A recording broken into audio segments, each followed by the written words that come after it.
Hey lovelies, it's Kate. Welcome back to another Sims 4 speed build. Today's video is a little different because before we jump into building this wonderful flower cottage here, I will show you how I sketched this cottage in Photoshop. You will find a timestamp below for the speed build, so you can also just jump to the speed build if you want to. So I just added a timestamp. GAOMON kindly sent me one of their graphic tablets for free, so I can make a little review here and I can use it for my content.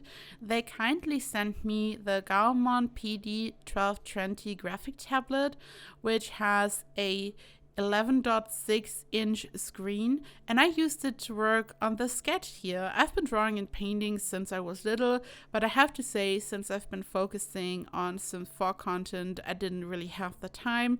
So not only was it really nice to draw something digitally again, but it was also a bit challenging at first, so sorry if this is like not looking really perfect or anything. I did my best and I had a lot of fun.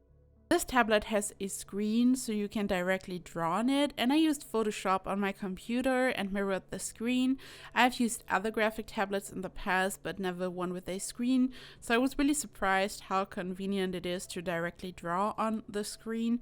Overall, I really liked the experience. The pan pressure works nicely and I had no issues, and the pan itself doesn't need a battery, which is awesome, so you don't have to like change the battery all the time or something. I have to say though, I would have really wished to have some extra buttons on the tablet itself, for example to zoom, to go back and all that, because you really only have 2 buttons on the pan itself, so this is something to keep in mind here. I had a lot of fun drawing this, and I've actually started to work on another sim drawing project, which I will show off on Twitter and the YouTube community tab once I'm done. And I feel like my passion for digital art is back now. I have a lot of fun drawing. Setting the tablet up was really easy. I had to connect it using an HDMI cable and a USB cable. Both were part of the packaging. There's also a glove. I only know using gloves for traditional art so you don't smudge something, but here it's also part of the package, kind of. I used it a couple of times.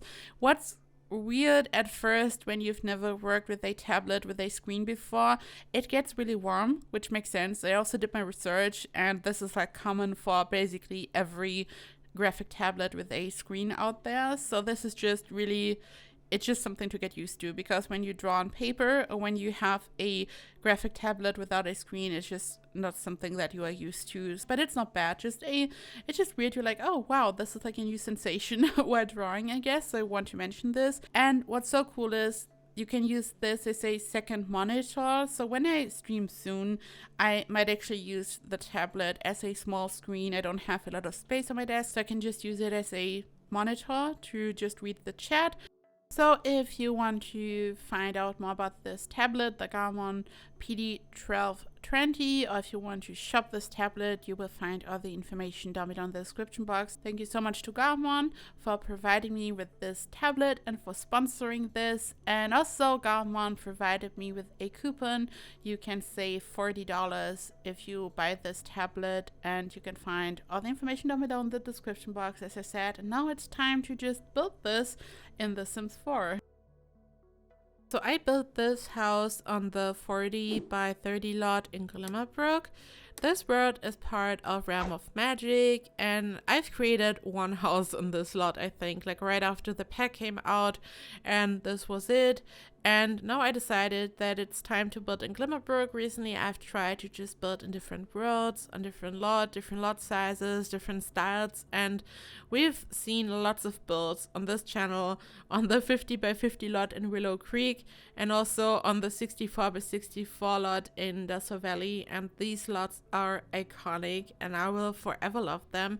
And I also actually can't wait to build on these lots again, like to create a nice mansion or something, but I just wanted to switch it up, and it was like so much fun to build on this lot. Also, this lot is actually a little bit too big for this house, or at first I thought so. After I was done with the whole build, or the building, like the actual house, I thought, okay, there's like so much space left, but I then just used it for landscaping, which was also lots of fun. And when you look at the finished result, I think it just makes sense because it's like not super crammed in onto the lot. There's like enough space for a little hedge going around it, a path on the side which is leading to the garden. There's a pool, so it's like a really nice suburban luxury home or something. I don't know.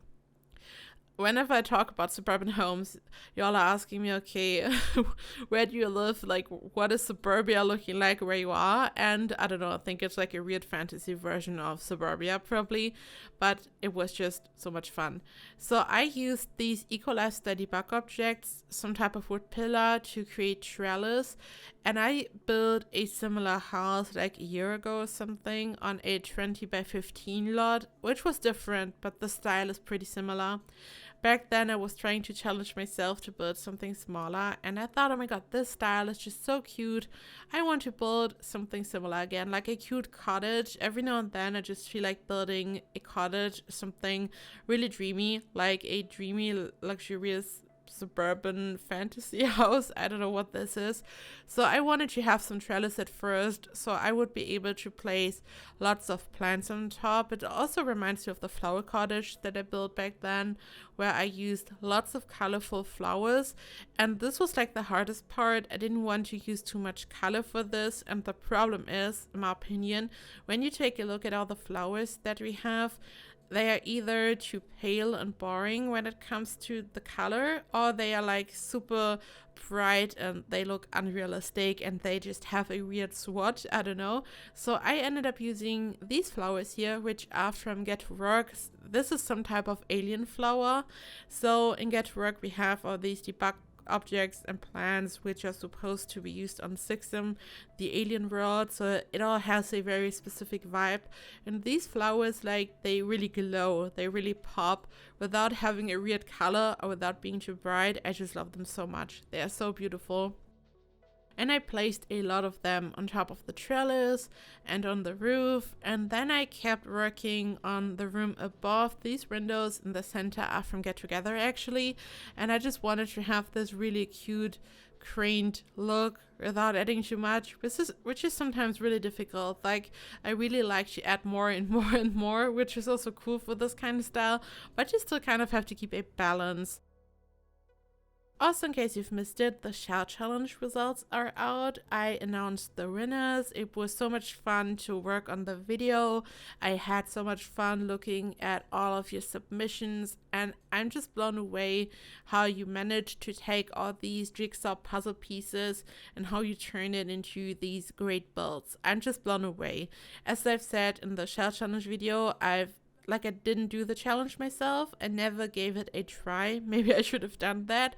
And I know that it's hard just from looking at it. And I also received lots of comments after the challenge was released that it's like too tricky.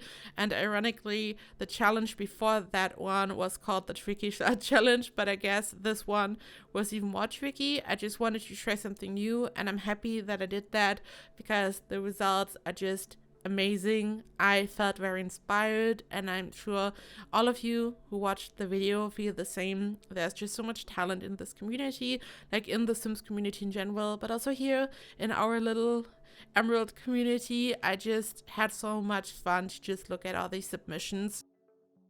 But I've said this before, the next one will be easier again, so anyone can participate. So it's like, I don't know, I just have to find a balance.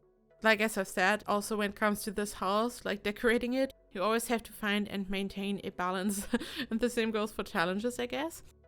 Here I built a little bridge. I really like to do that. What I do is I build a room, then a floppies on top. I delete the room, and this way I have a floating floppies, and then I just move it down a bit, and this way I can add some stairs. So this doesn't really serve a purpose because it's just some type of random bridge. There's nothing really below, no water or anything, but I figured this would just make the build look more interesting. Like more dimension, more levels, just more interesting stuff going on. And I used a shelf, and right now I'm not sure to which pack it belongs, but this is a shelf, and I placed the shelf on top of the floor to create a custom fence. I later on also rotated lots of them to create the path in the front.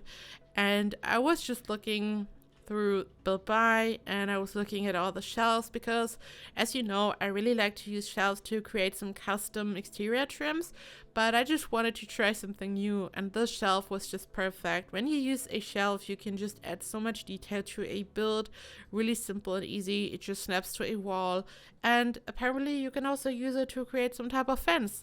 Like, this shelf is just perfect. I love it. It's one of my favorite objects now. And I then kept working on the trellis above my little bridge. I used the same method and the same objects that I've used for the trellis on the left side. And then it was time to work on the stairs. At first, I didn't want to do that. I thought, okay, this might look cute. I have these white stairs. I have a nice contrast. But then I wanted this to look a bit more complex. So I used this good old base game debug wood plank just to have some type of curved stairs. These are pretty similar to the stairs that I've created for the jungle tree house. I just rotated them and I created some stairs, which is really fancy. I just like the look, and because they don't have a footprint, your Sims can just walk right through them, so the path of your Sims is not going to be blocked, so it's fully functional, which is amazing. So the stairs are kind of hidden below these curved stairs, or I don't know what they're called. I mean, they're kind of like spiral stairs, but like really small. And then I added some roof decorations using the same object that I've used for the trellis. This is, again, a Eco Lifestyle Debug object, just some type of wood pillar, which is supposed to be used for a fence. I always thought that it's like metal, but it's made out of wood because I found the matching fence, which is clearly made out of wood, but it has a really specific color. It's not really warm toned, and a lot of the fences and wood columns, wood pillars are really warm toned, but this one has a specific look, and I love it. It just looks more modern in a way, which sounds weird, but you can really use it for all kinds of different things. And then I started to add just more rooms, more stuff, wallpaper. I just really wanted to add more and more stuff again, but I didn't want this to be too big. So this is kind of the main shape of the build already. So I'm just going to add a patio on the right side, and then at some point I'm already starting to work on the landscaping essentially. This is a really cute tiny house. There are 3 bedrooms in total. One of them has bunk beds, so there's still enough space. Also, recently I've been drawing a lot. I mean, you saw the house in the beginning, and this isn't my best or my proudest work. To be honest, at this point, I hadn't drawn or painted in many, many years. Ever since I've started my channel, this has kind of shifted towards being my main creative outlet. So whenever I just want to be creative, I build something.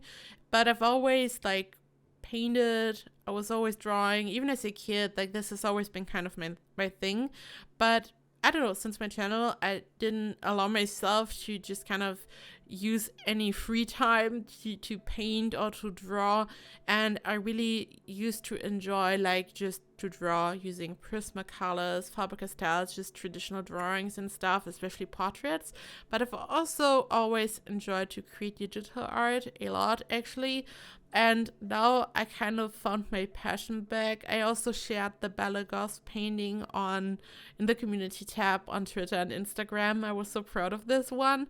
I've always enjoyed to work on portraits kind of, and I'm not that good. And I really try to kind of get better right now. And I realized that the way that I taught it myself back then is very different from how I should have probably approached it. I mean, there's no wrong or right. You can just do whatever you want and you just can be creative. But I've been looking a lot at the planes of the head and all that stuff, like a 3-dimensional shape of the head and where to shade and stuff, like using the airbrush brush in Photoshop and just going over it and randomly shade. So I've been trying to just teach myself how to approach it in a more logical way. I've been watching some videos on that, and I've been drawing more, and I have so much fun. And I've thought of actually recording this, or maybe starting a second channel just on the side. This will always be my main thing here. this is my passion, but just every now and then when I have the time to paint or draw something, I thought about just uploading it. And some people on my Discord have said this, that I should just record that. But I've thought about it and I think not. Like, I think I might create a second Instagram account and just share my art over there. But I think that's it, because the second I started to draw something, like the Bella Goss portrait, I just did it for fun. And I just thought, oh my god, don't forget to hit record.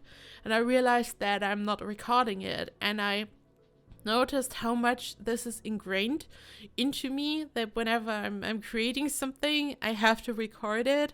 And I think I just want to have something just for myself, like the process, just having fun, being creative, and just chilling and creating something. And it might be good or not, and I can just share it on Instagram if I want to, but I don't know. I think, like, I want to be honest here, I really enjoy building in The Sims 4. I really love creating, but the second you start to create, it just changes how you do that thing in your free time. Like, whenever I just want to play The Sims for myself, I just either don't allow myself to do that, or it just feels so different, because I think, okay, I could just build now. I could record this, and I just want to separate just painting or this little hobby of mine from creating. I also don't think that I'm that good. Like, I'm honest here.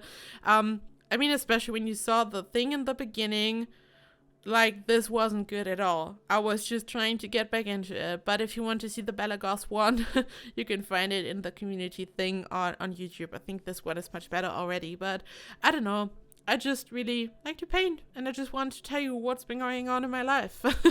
And yeah, let me know if you have any type of hobby other than like playing The Sims, anything creative. Do you draw, knit? Do you just let me know what you're doing.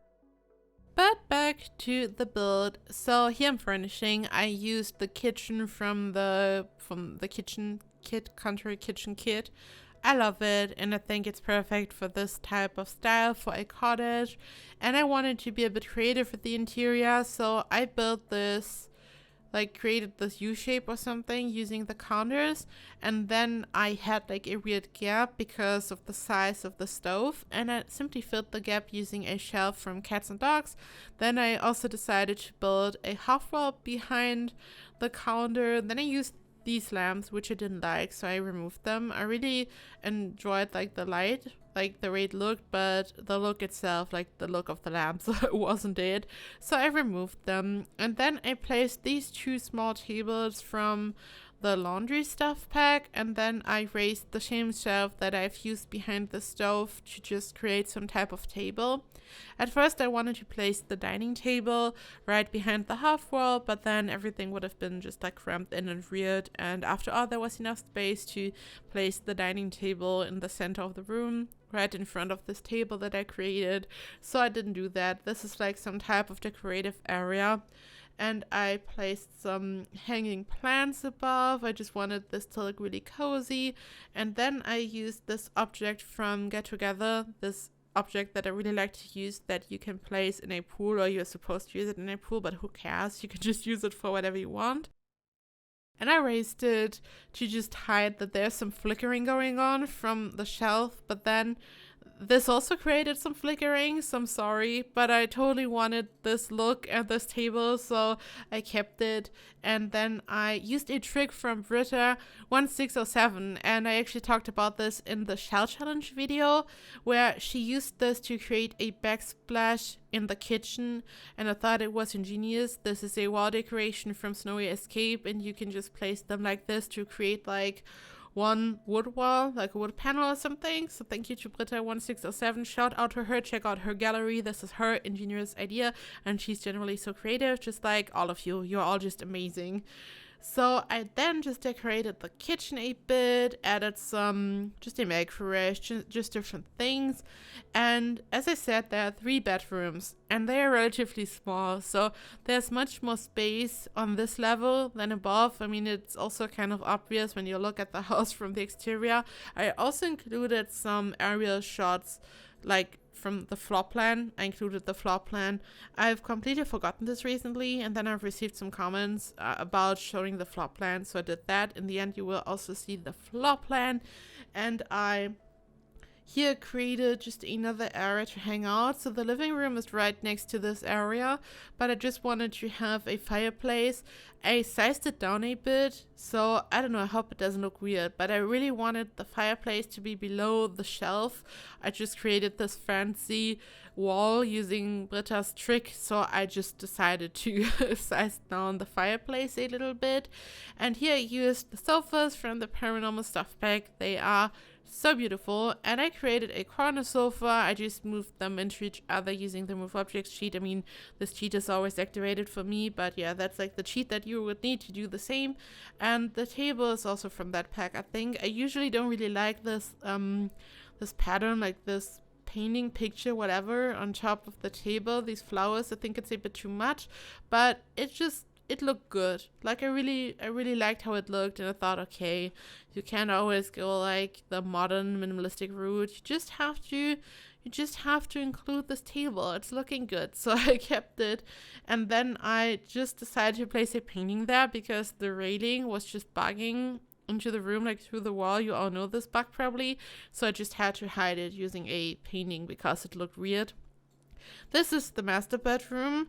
This is really small. There's not a lot of space.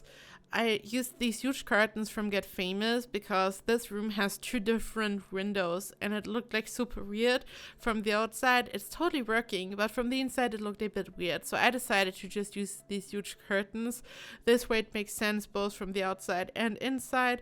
This is like sometimes a problem when you start work on a house from the exterior first, and then you have to make the floor plan work. I didn't have a lot of space, so I definitely just had to make it work somehow. And in this room here, I used the bunk beds, and there would be space for up to 5 Sims. So this isn't bad. Like, it's not a huge house. You couldn't like fit a 8-person household into this, but you could just fit 5 Sims into this because we have the master bedroom, which has space for 2 Sims. Then we have the bunk beds, so 2 more Sims. And then this room over here, I placed this toddler bed in here, which is like super cute, but you could also just remove it and place any other bed in there if you would like to. So I just thought, this bed is so cute, and I just wanted to have this look, so I thought, why not? I never do that. Like, I never include a toddler bed, so I finally did that. And this is it. Thank you so much for watching. I hope you enjoyed this video. This build is available in the gallery as always, but now it's time to thank my wonderful Emerald Patreons.